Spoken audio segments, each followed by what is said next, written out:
If there's one thing that we can learn throughout history, it's that nothing really ever seems to go the way the people expect it to.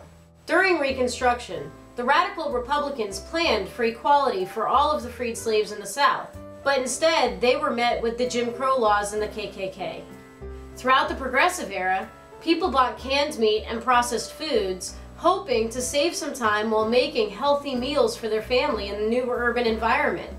But then The Jungle was published. During World War I, both the Allied powers and the Central powers thought that this was going to be a quick and easy war. Maybe a few months tops. Then, they were introduced to all of this brand new technology that drove the soldiers into the trenches, and we wind up with a several-year stalemate on the Western Front. During the 1920s, the economy was booming, jobs were plentiful, industry was going great, and the stock market was growing and growing and growing and growing. And people thought that it just would never stop. The stock market would just continue to be a big success. Then we reached that fateful October of 1929, when the stock market just went and we were thrown into an era that we now know as the Great Depression.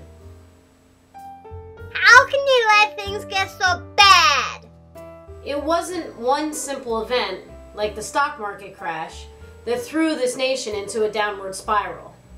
It wasn't as though a hand reached down from the sky and pushed people out of their homes while at the same time taking their jobs away. While the economy was doing well in the 1920s, there were major warning signs that maybe things weren't going to last forever.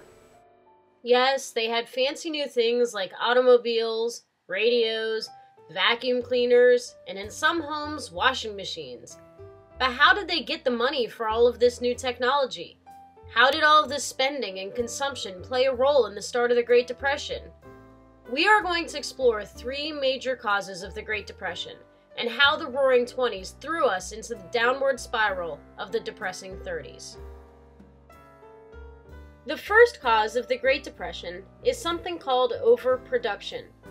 We had mentioned before that farmers missed out on the Roaring Twenties because as soon as World War I was over, the overwhelming demand for their crops dropped drastically. Here were farmers who had spent the better part of the Great War trying to not only feed the United States, but Great Britain and France as well. They were buying an incredible amount of technology, such as tractors, to compensate for this high demand for their food. For years, farmers were producing more and more and more, until suddenly people stopped buying. The government didn't need to send food overseas anymore, and what the farmers were producing was far more than what the people in the United States needed. The prices of their crops fell until farmers found themselves in massive debt over the technology that they had to purchase to meet the once high demand for their food. During the 1920s, rather than learning a lesson from the farmers, factories and major businesses started to overproduce their own goods as well. Mass production, which we've talked about during class, was made very easy by the use of the assembly line. To use a simple example, we can take a look at the automobile industry. From 1921 to 1929, the sales of the Ford Motor Company more than quadrupled as Ford was selling its Model T and started to mass produce its Model A in 1927. Thank you, Lily. With this increased sale in cars came an increased demand in textiles for car seats, oil, rubber, and steel. This led to more jobs and higher wages, which in turn led to more people who wanted to buy cars. Expecting sales to continue going up with their Model A, Ford continued to mass produce their cars. The only problem was, people already had a car.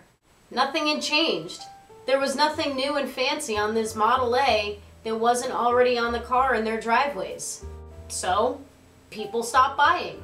And when people stopped buying, Ford Motor Company stopped making money. This led to less demand for textiles, oil, steel, and rubber, which then led to lower wages in those industries and in some cases, people losing their jobs. As people lost their jobs, they stopped buying cars. Ford Motor Company then had a massive amount of cars with nobody to buy them. The second cause for the Great Depression is something called credit. Buying on credit is how everybody was able to pay for their brand new automobile, or washing machine, or vacuum cleaner, or refrigerator, or whatever other overproduced shiny object happened to show up on the store shelves. Using credit is the idea of buy now, pay later. A consumer, or buyer, borrows money from another source, usually a bank, to make a big purchase that they might otherwise not be able to afford.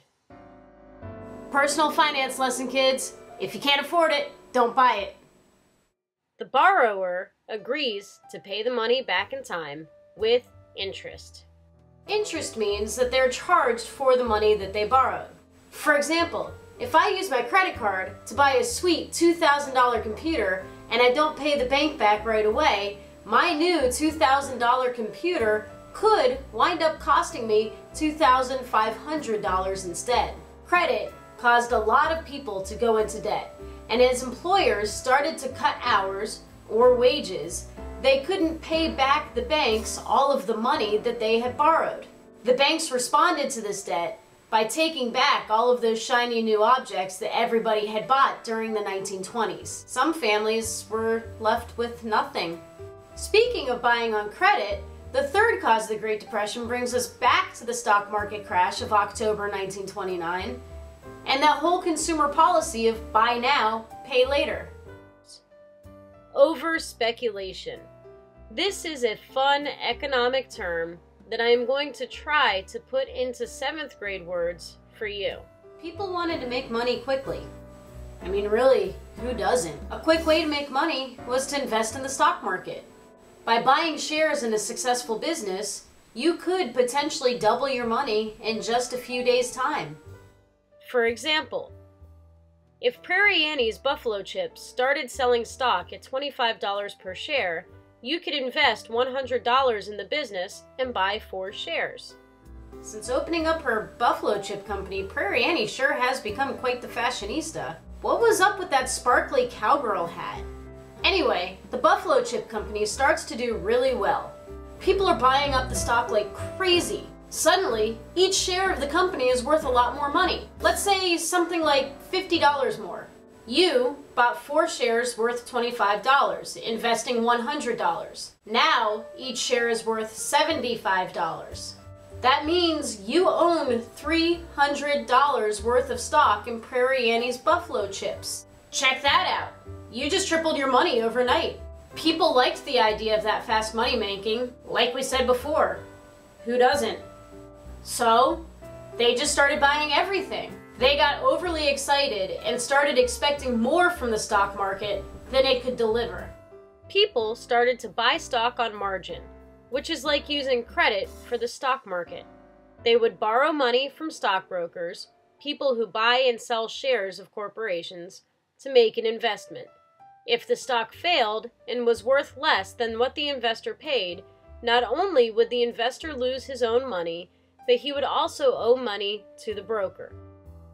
When the stock market crashed, so many people were affected because they had bought their stock on margin. So there, we have the 3 causes of the Great Depression.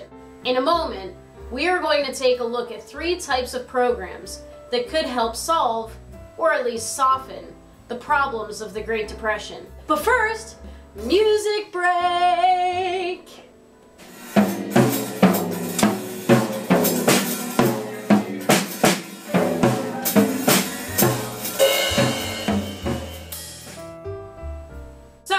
The 3 types of programs that could help us out in the Great Depression, they can be remembered as the 3 R's: relief, recovery, and reform. Relief programs are programs that give direct aid or help to the needy. For example, a program that raises money for or hands out food to those in need. Recovery programs are temporary programs created to bring things back to how they once were. The goal for recovery programs is to restart consumer demand and get people spending money again. Reform programs are permanent programs created to make changes to something that had failed our economy. They are designed to look at the causes of the Great Depression and make changes to offer solutions. Now that you know 3 major causes of the Great Depression and 3 ways that we could potentially solve these problems, be prepared to join a think tank. You are going to be creating solutions for these causes of the Great Depression.